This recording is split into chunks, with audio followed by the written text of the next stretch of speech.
fill your thirst beside the river.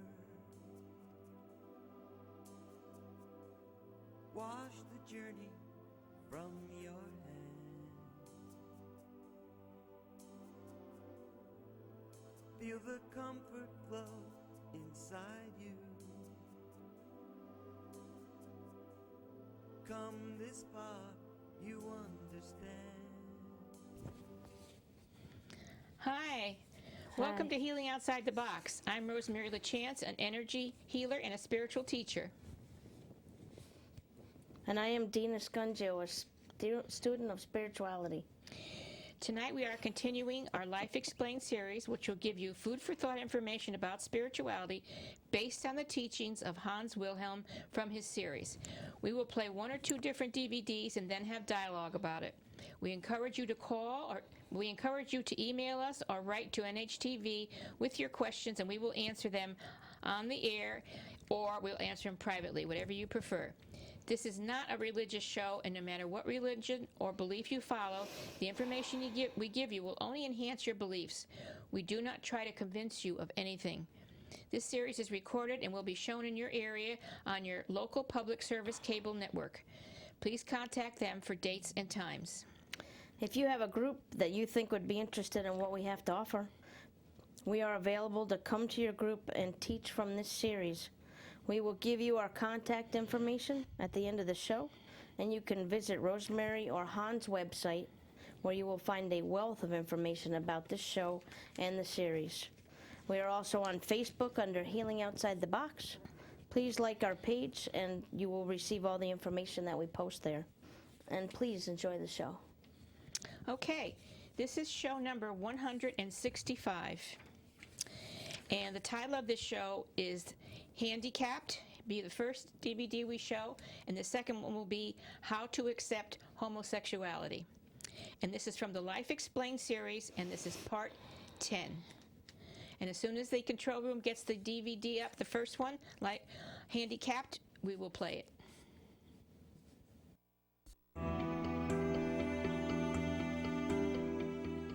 Hi, I'm Hans Wilhelm. And in this video, in the Life Explained series, I would like to talk about souls that have chosen to incarnate with a handicap, a severe handicap. It can be physical, it can be emotional. Now, of course, we all have some form of handicap, otherwise we wouldn't be here. We all have to overcome something. But some souls have chosen a particularly severe kind of handicap. What's the reason for that? Let's explore that together. Now, of course, we are all spiritual beings, and prior our incarnation to Earth, we usually are very much aware of how our life will be. And some very strong souls have chosen to incarnate as somebody with a severe handicap. The major reason, of course, is that this is an amazing opportunity to get rid of large chunks of karma, because it is such a difficult life. That is one possibility. The other possibility is that this person is going to learn to receive love. You see, we all are pretty good in giving love, but not everybody is open or vulnerable enough to receive love from someone else, love and help from someone else. So this is an opportunity for the soul to learn to receive love from someone else. Now, there is another opportunity, the possibility that this soul is very close to another soul who wishes to learn selflessness. And one of the wonderful ways to learn that is to become a caregiver. Once you're a caregiver, your main thinking is about the other person, not about yourself. So the ego is really controlled in the role of the caregiver. And this applies to the entire family, who is usually part of the person with the handicap. Now, there is another possible reason why some souls incarnate with a handicap. There are some souls who have fallen very deeply in the spiritual world on the lowest level, and it would take them eons and eons to progress back to the higher light.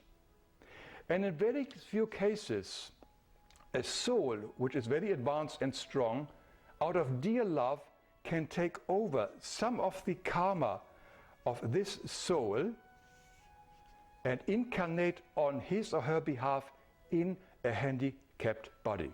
Now, this may sound a little bit crazy, but remember, if you are a parent and your child is very, very sick, Isn't it sometimes that you wish, oh, I would be able to take over that illnesses, but not my child? So this love for a father or a mother for their own child is similar like this soul has for another soul, and wishes to help that soul to progress further and faster. So this really cuts down the time this soul needs to return back to the pure heavens. Therefore, this soul has incarnated with the karma of this person out of love. Now, what is interesting is that all these souls, the one who has chosen to be born with a handicap, as well as the caregivers, are very strong souls. We mustn't forget that. These are very, very strong souls. So when we see a person with a handicap, now our first reaction very often is some form of uneasiness. What is this uneasiness? This uneasiness is nothing but our own fear reflecting back to us. Because we are suddenly reminded about the fragility of life and how easily we could be in that situation, and we have got some form of fear. It is our own story that we put onto that person. But all these things which is coming back to us, because life always reflects everything back to us what we have not loved. So the fear and the own story here are things in ourselves that we have not yet loved and accepted. So some people say, I am very sorry for that person, so they use pity. But pity is a terrible thing, because pity is, as Michael J. Fox says, is another form of abuse. It's really very condescending to feel sorry for someone else. The other thing people sometimes feel is what they call compassion. But very often it isn't compassion, it is their own desire to feel comfortable again. Meaning that if I know a person who has a severe handicap, or he is unfortunate with a blow of fate or in any big trouble, I am uneasy because I somehow have to think about it, deal with it. That person is in my vicinity, I know about this person. It would be much better for my own life if that person would be well again, then I don't have to think about them anymore. So what we often call compassion is nothing else than a form of selfishness. So what would be the best way to really respond when we see somebody with a handicap or their caregiver? The first thing to remember is that these are very strong souls. That is very important to realize it. Also to drop our story and our fear. The moment we drop our story and all that we have projected on these two people, we have finally the opportunity to truly be with that person. We are present. And when we are truly present, free of our own story and fear, we then can see how to respond, maybe with help, with words or kindness, or to assist, or whatever is necessary. But for as long as we are ruled and run by our fear and our own stories, we will not interact correctly with the person who has chosen this handicap. As I've said, the souls that have chosen to incarnate into a body with a handicap, as well as their caregivers, knew about this prior to the incarnation. They have made a conscious choice to incarnate into this difficult life. And the reasons for this are manifold, but it is not up to us to speculate what these reasons might be. That is only between the souls and divinity and God. It's not up to us to think about what may be the reasons. We are merely here to be present with this person. And if you want to know more about the law of projection, how we easily project our fears and stories onto other people, you may want to watch my very short video on the law of projection. If you find this video has been helpful to you, or maybe to someone else, please feel free to share it with others. Thank you.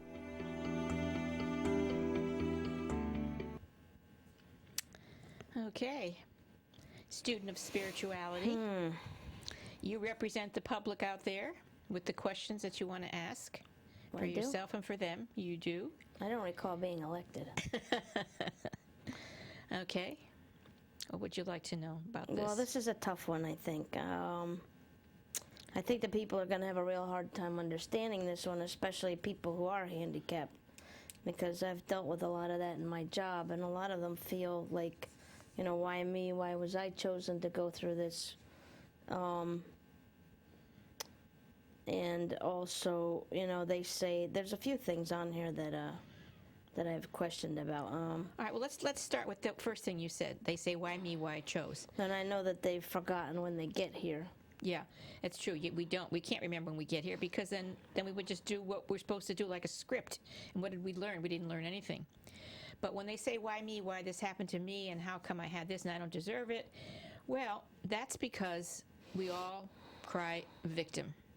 It's easier to blame someone else than to possibly think that we may have caused this on ourselves, or that we may have chosen it.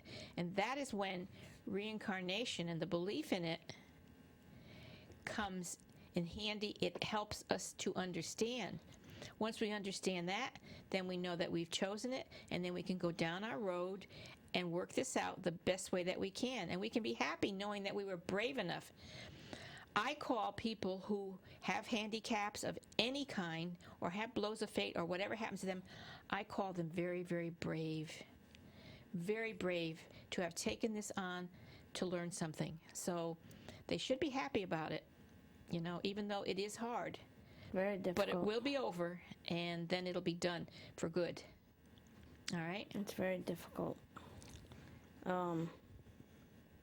He also is saying how, being a caregiver is an act of selflessness, and I think in many times it is, but I think there are other times where it's not. It's actually an ego-controlled thing. It's some people do it for their ego. I've had people, and I've questioned why they're even doing the job, and I think sometimes it has to do with their ego. So that's not always true, and I think that we always have to check our ego at the door, especially when going into a caregiver job. I know, I was a caregiver. You have to remember that you're there for the patient. Right. You're there for the person. You're there to take care of them. And if your thoughts are not all about that patient, then, you have to question why you're actually there. Well, when I was a caregiver, I did some things I would never thought that I would do in helping this person, the one person. Even did a lot of different people, but I had 2 really big jobs that lasted for over 5 years.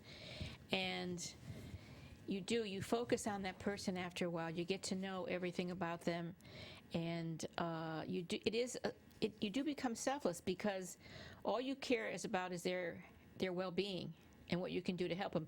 Not in a pity way, true. Maybe because I've already had the information that I had learned about all this, but it's really a good thing for people to do. And if they can now, people who are caregivers, if they're doing it with for an ego thing, I hope they're watching this so they can say that, okay, well, I got to change my way of thinking and put my heart and soul in this. I think that sometimes, they say that low souls, I imagine it's from, like doing horrific things, like maybe killing someone in a past life, or, torturing people or torturing animals or whatnot. Is that how they're saying, you become a low soul? He said actually there's a very low place, the low place that you go to that they can't seem to work their way out. Okay. It's mostly from things committed in past lives? Yes. Oh. Well, some of the worst things that you can do is, if you lead someone astray. If you go astray, that's not good. That's bad. But if you lead another one astray, that's worse. That's really horrid. And if you lead groups of people astray, like leaders in countries and everything, who try to do that to start wars and train boys to do all these terrible things, that is really at the bottom of the list. Or if you try to get someone hooked on drugs, or you try to get someone hooked on yourself. So many people feel like they can't survive unless they have a significant other in their lives. And they go after that person, try to make them love them. And sometimes it becomes violent, and they'll kill them if they can't have them. All those kinds of things. Boil rabbits. Oh, yeah. The terrible things that they do to animals. It all depends on motivation.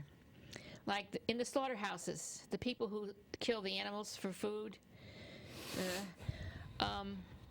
I think that a lot of them just think that that's a normal thing to do, and somehow they have been able to turn off their minds and their hearts to the pleas of the animals and do it. But it's another thing when a person deliberately tortures an animal or lights them on fire or hangs them or does these horrible things. That means there's really something wrong in the person's thinking. It may even be a mental problem. I'm not sure, because that's horrible, really horrible. And those, will go to a low place when you pass over, and it'll be hard to get out of there. Yeah. Until they can actually realize what they did wrong, that it was wrong, and feel such remorse, then they can start to lift out of there. But until that happens, that's where they'll be stuck. Now, how would you define pity? When you pity somebody, how would you define that? Because I don't think that's completely understandable as well. Okay, now Hans may say something different, but from the way I would understand pity would be to actually say, I feel so bad for them, but your motivation for feeling bad is that I'm so glad it's not me. Oh, that's that pity? Kind of pity. Yeah, no, that when you're pitying that kind of thing, I feel terrible, but the reason you feel so terrible for them is because you're so happy that it's not you, and you're actually relating that to yourself. Pity. Because they say pity. Yeah. He says pity is a form of abuse. Michael Fox says, he doesn't want to be pitied for his Parkinson's and all that. I'm not really sure. What they mean. I mean, I feel bad for Michael. Yeah. Oh, you feel that's whereas I know that he chose me. I know now that he chose that. As whatever his karma was or whatever have you. Those who don't know that, feel bad. I mean, I feel bad for his suffering. That's another thing. And that's why I got into healthcare to begin with. Feeling bad for them. That's different from pitying them. Have you ever seen these people who?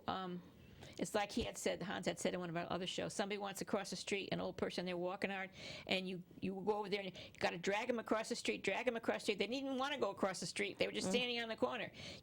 That's a different form of pity. That's a selfish pity. Oh, yeah. You know what I'm saying?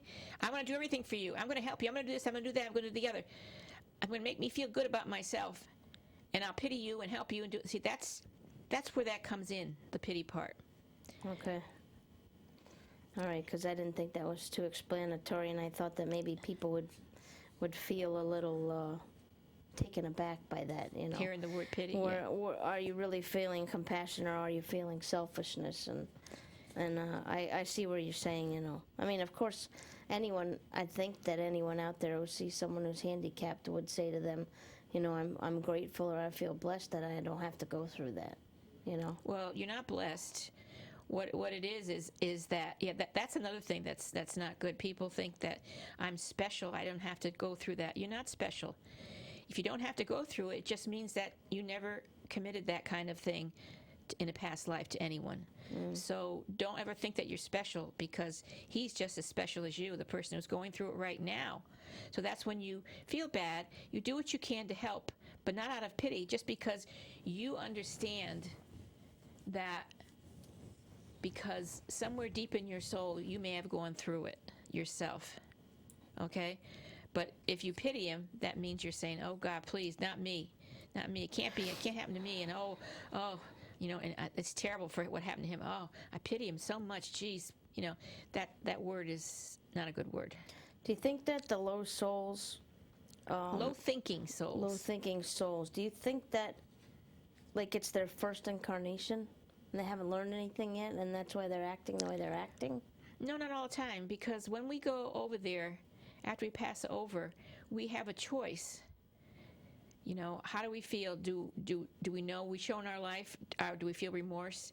Do we want to come back and work it out? What do we want to do? Or do we just say, I just want to get back there? A lot of souls just want to come back because they love what the earth gives them, all the passions, the food, the sex, the money, the riches, everything. What?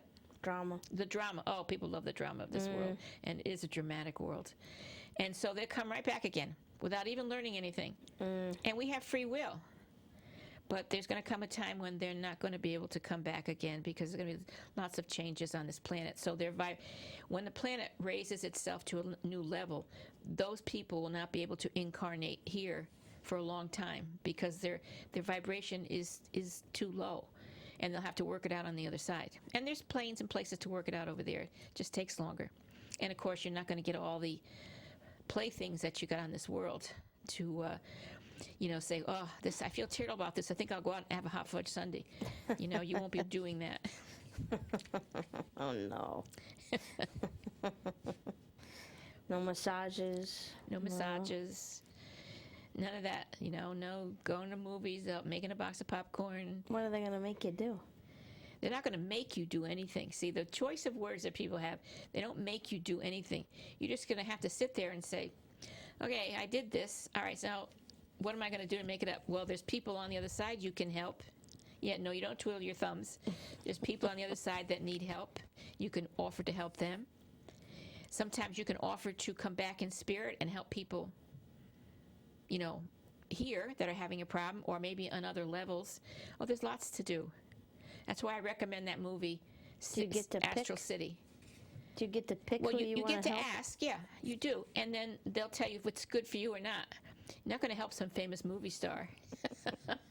You're always thinking. But you know what? Angels and God in heaven has a great sense of humor. They do. He must. I remember one time when I was studying with my group, and there was the prophetess, she has high spirits talk through her, very high spirits. And they told us once, they said, if you learn to meditate and you learn to be at peace with yourself, you won't age as fast, and you won't wrinkle as fast. And I think that everybody loves that. And then she laughed and she said, see, Spirit said, see, we have a sense of humor over here too. And everyone laughed. I never forgot that.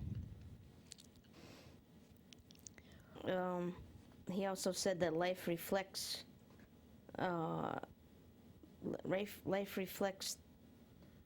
back to us what we have not accepted.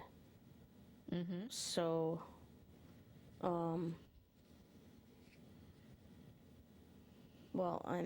you can talk about people who are overweight. Maybe not accepted others who are overweight. Yeah. Is that what he's saying? Yeah. And what other kinds of things? That you haven't accepted in people?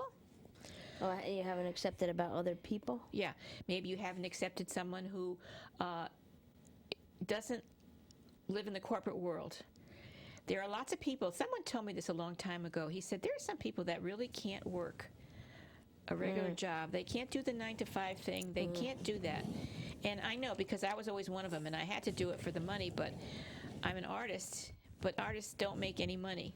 So, well, it depends. Well, yeah, after you die, or you get really, really good. Or if you're really good, yeah. And the things I always love to do, taking care of animals and artwork and helping people, you don't get enough to make a living. And there are people who look down on people who do that. So that's another form. Oh, yeah. Oh, why are they like that? Why can't they just get a regular job and work? Look at your brother-in-law. He's such a dummy. He's such a stupid. And then they don't accept people who are, say, have a mental problem. They don't say mentally handicapped. That's what they don't like to say retarded anymore. Mentally handicapped. And a lot of people shun away from people like that. It scares them. But as they told us, things like that scare us because we're always thinking, boy, that could be me. And, oh, boy, I don't want that to be me, that kind of thing. So there's just so many things that you could have not accepted in this lifetime. And so that's when you'll have to come back and suffer it yourself so that you can be in that person's shoes and you can understand. And if you can do that without coming back, if you wake up, the realization comes to you, then you won't have to come back and do that and live like that. Say a person doesn't have a job, or a person that has weight problem, or a person that's mentally handicapped, or whatever. You won't have to go through that yourself. Well, how does that change? Just by understanding it? Just by understanding it. By realizing that you shouldn't feel sorry for them. You shouldn't make fun of them. You shouldn't put them down. You shouldn't talk about them to other people. You shouldn't disparage them. You shouldn't do anything like that. You don't look at somebody, oh, look at that big fat rear on that person, or... I usually say that about myself. Then there's this video I've seen a long time about Walmart shoppers. I mean, it's funny. I wonder how I people. think it's more how they dress than how. That's what it is. Well, they don't dress for how they look. So something is in their minds they're not thinking, Well, now I think it's become a fashion statement because it's gotten so popular. I actually honestly think people go there on purpose and wear weird stuff. Maybe they do, because it's a crazy world and we are fad hooked. Fads come and fads go, and people love fads and they love to get involved in this. It's like, because a lot of people are sheep. They just follow the crowd, the sheep. Oh, we want to do that. We want to do that too. Instead of leading the people into something that's worthwhile, we follow, and that's a shame. Yeah, it is. It's a shame. But we're here to learn and to go back home again one day. And it's a long Turk. It isn't like you die and you go to heaven if you get last rites, which a lot of religions teach. What have you learned? That's an easy way.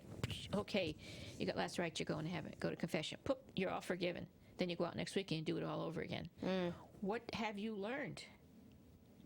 It's an easy way, except that I feel bad for these people because when they do pass and they wake up and they realize it isn't like that, and it's tough because people don't want to work for that, for themselves. They have so much in this world to keep them busy. I should say they take on so much. It's a matter of choices. You want to live a certain way? Well, then you're going to work certain hours. You're going to work certain amount of time to live a certain way. Depends on what lifestyle you want. You don't have to live. I know a few people who tell me that. Oh, I want to change things. I don't want to work so much. I'm going to do this. I'm going to do that. Well, then downsize. Oh, what am I going to downsize? What am I going to do? I'm going to do it. I'm going to do it. I go visit her again, maybe 3 weeks, a month, and she's the same thing over and over. I said, but whoa. You just got to change your way of thinking. You've got to downsize. You've got to make available for yourself that you don't have to spend all this money and that you can work less and start enjoying life. Well, it's a hard thing for people to do. It is. But it does take a certain amount of finance to be able to enjoy things too. Depends on what you want to enjoy. If your enjoyment is going on cruises and taking these wild vacations all over the place and having these luxury cars and having this luxury food and doing that, well, if that's what you like, you're going to have to work yourself for it. If your enjoyment comes from helping other people or going to a movie or getting people together to play games or doing the simple things with friends and people that you enjoy being with, laughing and joking and having fun, dancing and things like that. If you enjoy the simple things in life, you don't need a lot of money to do them. You know how they say the best things in life are free? But people don't do that. They start off with, what? What's funny? What? Best things in life are free. Yeah, the way I said it, I'm dramatic. I know. Well, but it's a song too. That's not always true, though.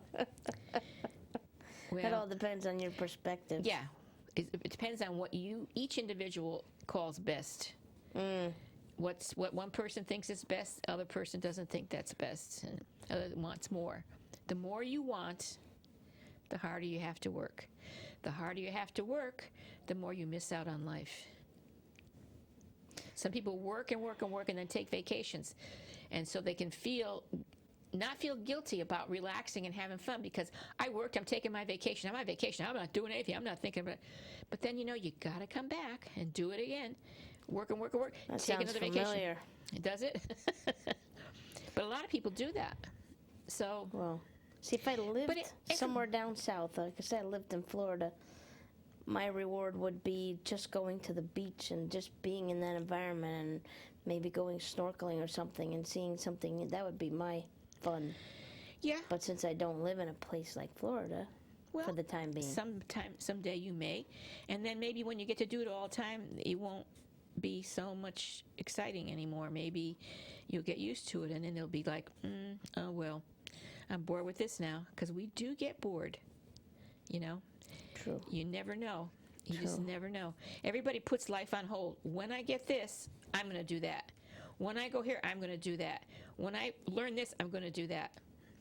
Getting back to the handicap thing, I have to say that in all the health care that I've done, I've met a lot of handicapped people, and I can't say that I don't think I feel pity, but I do feel bad because I feel like, number one, there's a lot that they're missing out on in life. And I guess if they chose that, they kind of knew it before they got here, but they don't know it when they're here. So it makes it really, really tough, and I try to do what I can to make them more comfortable. Sometimes, you know, when someone has to depend on someone else for every single thing, it's not easy. It's hard. Give me an example of a particular handicap and what that person is missing out on in life. Well, say someone who was,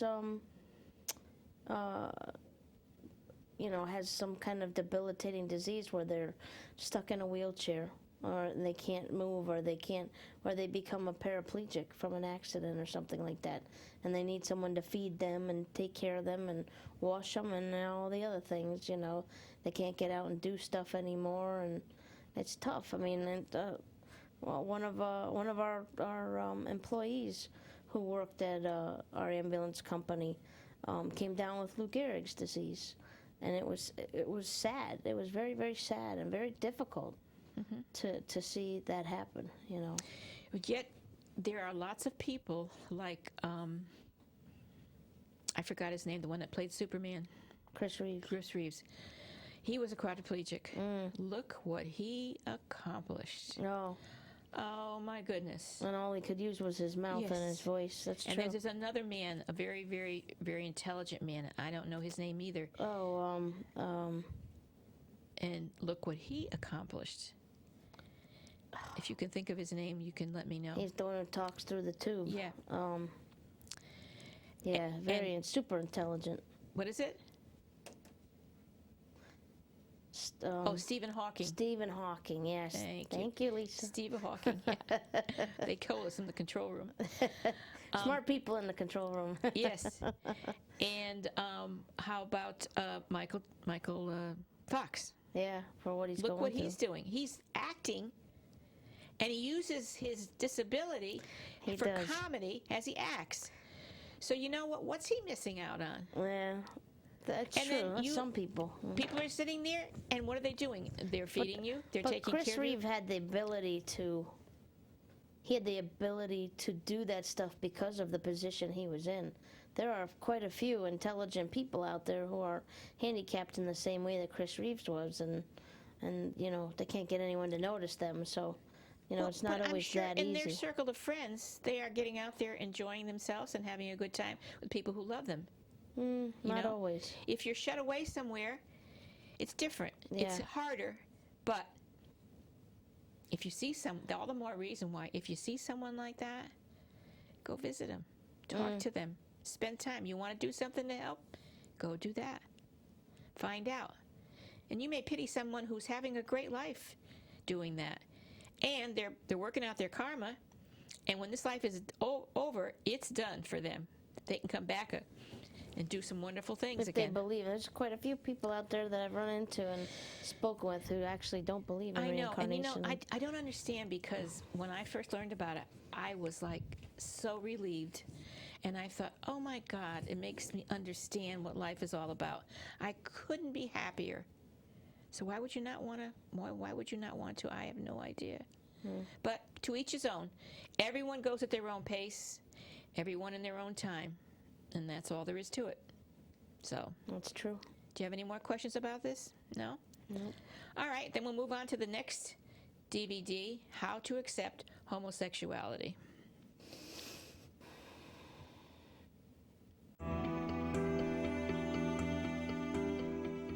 Hi, I'm Hans Wilhelm. Today we will talk about something which happens in many families. One of the members comes out and tells the rest that they are gay, lesbian, transgender or bisexual. And this is usually a shock, particularly for the parents, who immediately worry about the health of the child, whether it's normal, have they done anything wrong, what other people will think, and so on. So it causes a major problem. Now, let's look at how we can deal with this. Whenever there is a big problem or big issue and a question I have, what I do, I always step back from the tapestry of life, really many steps back to see the big picture. And in this instance, like always, the biggest picture is always God, the divine source of life, the one from where we came. What is that? Another word for God is love. unconditional, unlimited, and all-inclusive love. This divine love. And this is what we are made of. We are made in the image of God. So this is our true essence. And part of our purpose here in life is to become this unconditional, unlimited, and all-inclusive love again. And this is where we can find an answer to that problem. Let's have a look. Imagine this circle represents everything that we dearly love. Our family, our pets, our friends, our tribe, and everything else that we deem good and lovable. This is the yes world for us. And anything outside of the circle are the things and people we do not love, which we might even fear. The no world.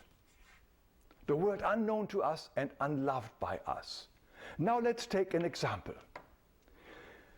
Let's go back about 100 years when some young people outside of our love circle were doing something horrendous and unthinkable. They had fallen in love with partners from a different religion or denomination, and they wanted to get married. In many societies, that was a crime punishable by stoning. Do you remember the wonderful musical, The Fiddler on the Roof? There the family is declaring their own daughter as dead because she fell in love with a non-Jewish boy. That was common at that time in virtually all religions. But since then, millions of couples of mixed religions have entered healthy and wonderful marriages, and the world has not come to an end as it has been predicted. By finally accepting and loving these couples, we had grown in our love potential. Now let's look at the next step. For hundreds of years, it was unthinkable and illegal for people of different races to fall in love and marry. They were most certainly outside of our love circle. The thought alone made people sick and turned them into lynch mobs, with all the blessings of the church and legal system. But then came the 60s and the civil rights movement, and since then we have seen millions of young people of different races loving and marrying each other, and the world once again has not come to an end.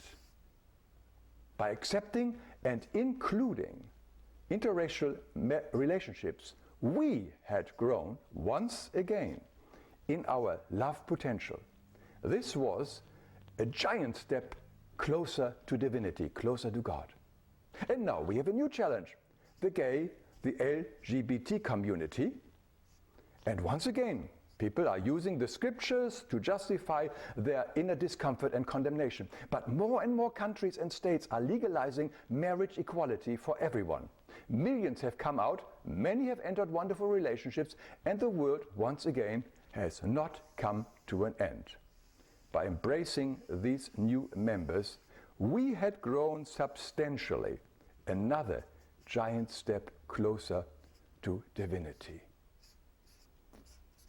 And so it will continue. I don't know what our next challenges will be, collectively as individually, what yours or mine will be, but whatever will come, we will also learn to love it and become better for it.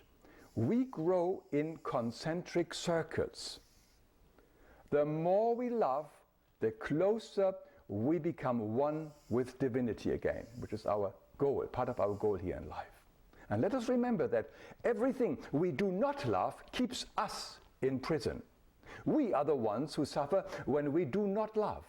There is no exception. We suffer when we try to be who we are not. We are not fear, but unconditional, unlimited, and all-inclusive love, just like the source from which we came. You may enjoy my short video called Love It All.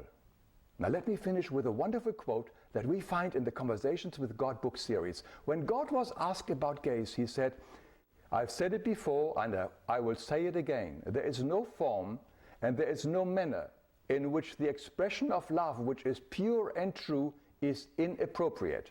I cannot be more unequivocal than that." If you think this video may be helpful to others, please feel free to share it.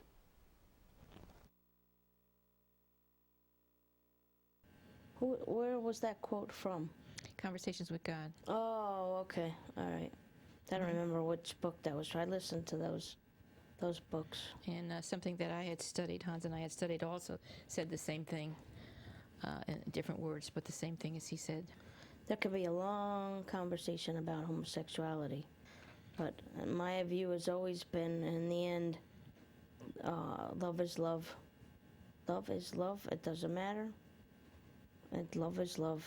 And that's what's the most important thing. And that's what we're all here for, is to learn how to love each other, to learn how to get along. I mean, when I went on that vision quest, how many years ago? Almost 20 years ago now, when I went on that vision quest with Sparrow Heart up in the mountains. And, I was searching for the meaning of life. What was the meaning of life? Why were we all here? Why were we all going through this craziness? And what I learned when I was out there was that we're here to learn to get along with everyone. We're all here to learn that we're all one big family, and we're all going back together, every last one of us, from the low-life people who do horrible things to the top. We're all going back, and it's how we all relate to each other is what matters. Meaning love and loving each other no matter what. It took me a really, really long time to understand that hating someone for the horrible things they did wasn't the answer. Because the more you hated them, the more you sent negativity towards them. And that's why I said in one of our shows, I try to pray for people that make me angry enough to kill them. That's why I don't own guns. But because hating them isn't going to help. Only loving them, sending them love and light, and loving them is the only thing that's going to help. And that was a real hard lesson to learn. Real hard. Well, I'm going to put it like this. We say, okay, there's this man, and he hates homosexuals. Okay, say the men, homosexual men, all right. So that person should say to himself, sit down with a paper and pencil. Okay, here's this man Joe, and he's a homosexual. Okay, now why do I hate him? List the reasons. Why do I hate him? Has he done anything to me? No. Has he tried to make me be like him? No. Has he come into my house and hurt my wife or me? No. Has he killed anyone? No. Has he beaten up anyone? No. Just make the whole list, and none of those things are. So why do you hate him? Just because he's a homosexual. Why? What does that do to you? Well, nothing. Well, then why do you hate him? Because I hate the idea. Why do you really hate him? And if he's really honest, he might say, because when I look at him, I'm afraid that I might be. It brings out the fear in me that I could be that way. And I don't want to be like that. Why? Well, because everybody will hate me. And they won't hate you. Because not everyone hates homosexuals. Matter of fact, there's less people who hate homosexuals than there are that like them. Mm-hmm. Okay, you and I have some very, very dear friends who are. We love them. We have a lot of fun with them. They're just so great and so enjoyable. They're just normal people. Yeah, sweethearts. They're not like a race or a tribe. No.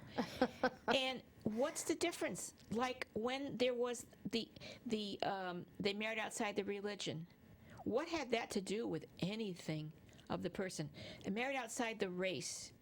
If you take a black man, an Indian man, a Native American, a Chinese man, and a white man, and you cut them, what color's the blood? Green, purple, yeah. Blue, yellow. In all of them, it's red. We bleed the same. We eat the same. We drink the same. We walk the same. We love the same. We're all the same. We're just people in the different skin colors come here to learn something, and that's why we're in the different skin colors. Well, I think some religions teach that's another thing. That it's not right or that it's bad. Let's get down. Yep. Growing up with a brother who was homosexual and not understanding it in the beginning, I just didn't understand it. I was a kid when I found out. I was maybe 15 when he finally told me, and he was afraid to tell me. You were younger than that. Was I younger? He 'Cause was he was afraid like to tell me 16, because he was afraid 17. that I wouldn't love him anymore. Right. And to me, maybe because of the way you raised me, I don't know, but to me, that wasn't ever even a question. I know. Ever. There's no way in the world I wouldn't love you, no matter what. You know? Even if you killed somebody, I'd be mad, I'd be horrified, but I'd never stop loving you. You don't take your love away from somebody because they do something wrong. What? Do something wrong? They didn't do anything wrong. No, I mean, but even so, if you think they do something wrong, or like If you for think people they when do they're something wrong. punishing children and things like that, you don't take your love away as a punishment. See, You- people think that gay people choose to be that way. I know. And I brought that up with your brother, and he said to me, "Ma, if I could choose, do you think I would choose this? Eh. With all the trouble and the heartaches that we have and not being accepted, do you think I would choose it? No. Oh, and the hazing and the Everything that the goes fact on. that he almost got beat to death by what they call skinheads, and when he was in Georgia, Yeah, I know. and the fact that I was very angry. I don't know how many years ago it came out, but I was angry when the Pope stated that God didn't love people who were gay. I know. I lost my mind when I said, because then I would say, well, my brother's an amazing man, and he loves everybody, and he's done so much for people. And for you, the Pope, to come out and say that God didn't love gay people, how could you say that? My brother's an amazing, you don't even know my brother. He's an amazing guy. That same You know? office also said And animals then- have no souls. Oh, Yeah, that's why people kill them without a thought. So oh really? yeah, that's the bottom I didn't know line that. here. Religion, organized, man-made, money-making religion, starts more trouble and more problems and makes the divide between people wider You than have to anything. tread lightly when you talk religion with people, because people have very strong beliefs. I mean, religions But have... no, I'm not. No, what I'm saying is, if you look back at it, a lot of people will say they believe they don't like homosexuals because the religion says it's wrong. And why does the religion say it's wrong? Well, I don't know. It just says it, and so I follow blindly whatever they say. No, Well, I won't keep my mouth shut about something like that, especially having been a parent of someone who was like that. Well, what I was getting at, too, was that it wasn't more than 5 years later that the Pope came out again and said, that's not true. God does love gay people now. Yeah, right. So And I was like, what? I know. Really? I mean, I know that there are so many strong religious people that follow the Pope and the religion and all that, but it just, when you say that, and then you turn around and say the complete opposite, it kind of makes your head swim. Like, really, what are you trying to say? Were you losing people following the religion because you said that, and all of a sudden you changed your mind? You try can't change your mind. You can't say, oh, well, the Bible says this. Oh, well, no, we're going to erase that. It doesn't say that. And we're going to write this because that's what it says.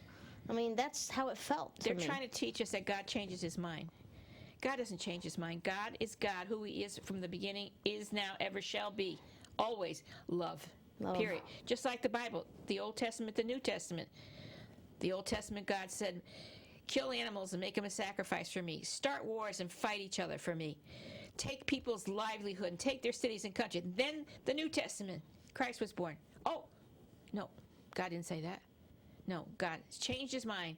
Now he's saying, love one another. I don't want animal sacrifice. Come on. Are we that gullible? Are we that gullible that we're going to believe that in a God who changes his mind because men who organize a religion tell us that? Or are we going to think for ourselves and realize Well, that's God why is not like that? I think growing up in a church that preaches fear of God as opposed to love of God is a I know. big difference. I mean, where I go in my church, all it is about love, God loving you, and you know, it heals people. People need to be healed. There's a lot of trials and tribulations in this life, and you know, as we move on, and it's you know, it's the information age now. If you can't keep up, you get lost quick, and there's a lot of things going on the planet these days, and you know, we have to ultimately just learn to love each other no matter what. I mean, like I said before, you can't heal people by hating them. You can't. As much as it makes you angry and you want to, you know, pull someone out of their car and choke them and say, really? What? I know, people can aggravate us very much, but if we do that, like you said before, we're just making it worse for them. I always make these balls of light in my hand, and I throw them at them to wake up, hoping they'll wake up, sending them love so that they will. And that's a very hard thing to do, I think, even for the best of us. That's a very difficult thing to do, is in the midst of somebody doing something horrible, trying to send them love. That is very difficult. I haven't mastered that yet. I tried. I have tried, but whew. I know. I know. Some people test your patience. They do. You just have But to. I know, but someday they're going to wake up too, you know. And who's right and who's wrong. And like Hans always said, everything is done for you, not to you. That's a hard one. I mean, you always used to tell me that when I was a kid, and I never wanted to believe it. No. Never believed it. It took me, what am I? I'm not telling you how old I am. Don't ask. But it took me a long time to realize that and not want to feel like a victim, not want to feel like, poor me, this has happened to me, you know. And every time she said, well, you know, you're not the victim, I would say, well, you know what? Slam the door in your face. You're wrong. I know. Because if there's no victim, then there's no one to blame. That's And if right. you can't blame someone, then you actually have to deal with it. Then you must realize that you were wrong. Oh, not me. No, please. I'm never wrong. No, I'm so good. Once I thought I was mistaken. No, once I thought I was wrong. Once I thought But I was wrong, but I was mistaken. I Damn, you screwed blew that it. But here's the thing. How is this gay couple hurting you? Did anybody ever tell you you and your wife had no right to get married? No. Why not? Because that's what it says. Who told you that it was wrong? And you know who told them? Gets back to the same thing. The most controversial things in the world: organized religion and the Bible. The Bible. Okay? Both of them. These people have never done anything. I have so many friends that are gay, and I love them. I love them dearly, and they've not done anything wrong. And how can you be born and automatically be wrong? All right, the commandments. The 10 Commandments and the Sermon on the Mount are the most wonderful things in the Bible. Those are the absolute pure truth. Okay, second commandment. Love your neighbor as you love yourself. Okay, right? Didn't say love your neighbor except gays. Don't love them. Does it say that anywhere in the Bible? I don't think so. I never saw that. Did you see that in the Bible? No. It doesn't. What does it just say, that being gay is wrong? No, it doesn't. It just says that actually when you get back to heaven, there's no gay people. There's no black people. There's no Native Americans. There's no Chinese people. There's just people. We're all the just same. light. We're all the same. There's no rich. There's no poor. There's beings. You can't take the money with you. We're You're not beings gonna of take light, it. right? We're beings of light. Loving one another and living and having spiritual families and having parties and getting together and loving and helping, just like we always wish you could be on this planet, with no wars, no hatred, no starving homeless people, nothing like that. Okay? We're mixed here so that we could learn to accept. If we could accept everyone on this planet, when we get back to heaven, we're going to be just in great shape. You know, I always thought, you remember that movie, Artificial Intelligence? Yes. With the little boy? Yeah, the little boy who's And at the end, cute. those beings that came in that were like all light and long, skinny, flowing thing. I used to think that that's what we looked like in heaven, those beings. Because there were beings of light. Yeah, well, we look like what we look like here, except that we're about 25 always. Everyone's beautiful and handsome. And we wear flowing garments. And, you know, that's it. That's how we are. Always, forever. That's the way it is. The perfection. All the perfections that we think about and that we dream of, that's who we are. That's what we are. And that's what we, again, become when we get back home. Okay? That's why we want to go home. But most people, they can't think beyond what their religion taught them or what their Bible taught them. They can't think beyond that. Well, it's also a cycle, too, because I think that, people say, oh, peace, love, and happiness, and la, la, la, and some people love the drama. Mm-hmm. So, everything in their own time. I don't think they're in any hurry to get back because they love the drama. They want to be here. We all, in some way, love the drama because otherwise, right? Why would we be do. here? But getting back to the other, gay people are here to work out something they need to work out because it's not easy to be gay today. If you stay in your circle of friends, it's gotten fine. easier. Huh? It's gotten a little easier. It has gotten. More and more people are accepting it. Thank God. More and more people are waking up and understanding it. And that's a wonderful thing. I know lots of straight men who have lots of gay people that are friends, but they're not gay. They're just friends, and they love him as a person. This is a person, okay? So it's like Hans said in his circle. It'll become more and more accepted. And anything that you people can do out there to help spread that word or to do something nice for someone that's like that or let people know that it's okay and that's fine, the better for you, and God bless you for it. Okay? Absolutely. Anything you can do for anything like that, it's just accepting. It's no different from all the other things that we never accepted at one time and didn't, but now we will and we do. And this poor Bruce Jenner, I mean, he went right out there in front of everybody, did the whole thing in front of everybody. He's getting so criticized. Maybe he's a little dramatic. Who knows? I don't pass judgment on him. But he got up there and he did it. He did it, and and he's got lots of friends, and he's happy, and lots of accepting, and the people that don't, so what? What does it matter? Not everyone is going to accept everything you do because everyone still has the wrong way of thinking.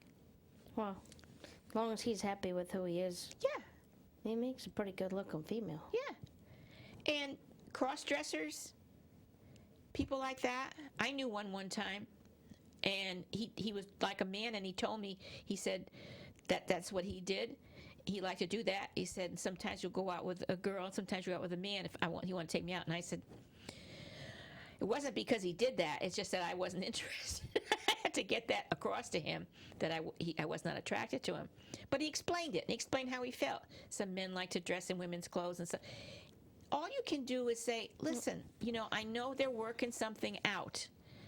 And let it go. It's not for us to judge. Oh, yeah. Judge not, or you will be judged. And the way you judge other people is the way you will be judged. And what goes around comes around in the form of karma. So how do you stop judging somebody? How do you stop? You just catch yourself and say, I'm not gonna go there. Right, I'm not gonna go there. So that's how you can start when you look at someone that you don't like or something that you don't like and you start to think you're going to form an opinion about it, I'm not going there. And if you have the wonderful experience that you're about to be introduced to someone who is gay, take that experience, take that opportunity, shake the person's hand, meet them, talk to them, find out personally, up close and personal, find out what kind of people they are. Because they're just people. Yeah. Everybody's human. And love is love. And never forget that. Love is love. All right. Well, it's been a nice show. I hope that we have helped you all in some way. And if you have any more questions, you can feel free to call me on any of this or email or call the TV station to get a hold of me, anything that you like. All right? So we're going to give our contact information right now. For more information about this show, call me, Rosemary Lachance, at 203-627-7966 or email whitebuffalo8@comcast.net. Don't forget the 8. And I have a website with lots of information for you. It's www.rosemarylachance.com. And we have a page on Facebook under Healing Outside the Box. So look for us there and make your comments if you'd like. All right? So thank you for joining us. Dina, my darling daughter, thank you. Good night. Good night. Feel your thirst beside the river. Wash the journey from your hands.